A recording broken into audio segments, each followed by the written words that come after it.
నీ తండ్రి ఉపదేశము ఆలకింపుము. నీ తల్లి చెప్పు బోధను త్రోసివేయకుము.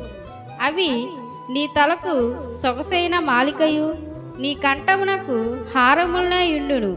నా కుమారుడా, పాపులు నిన్ను ప్రేరేపింపగా ఒప్పకుము. మాతో కూడా రమ్ము, మనము ప్రాణము తీయుటకై పొంచియుందము. నిర్దోషి అయిన ఒకని పట్టుకొనుటకు దాగియుందము. పాతాళము మనుష్యులను మృంగివేయినట్లు వారిని జీవముతోనే మృంగివేయుదము. సమాధిలోనికి దిగువారు మృంగబడినట్లు వారు పూర్ణ బలముతోనుండగా మనము వారిని మృంగివేయుదము రమ్ము అని వారు చెప్పినప్పుడు ఒప్పకము. పలు విధములైన మంచి సొత్తులు మనకు దొరుకును. మన ఇండ్లను దోపుడు సొమ్ముతో నింపుకొందము. నీవు మాతో పాలికాడవై ఉండుము.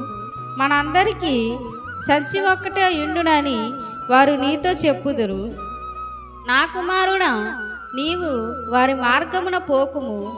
వారి త్రోవలయందు నడవకుండా నీ పాదము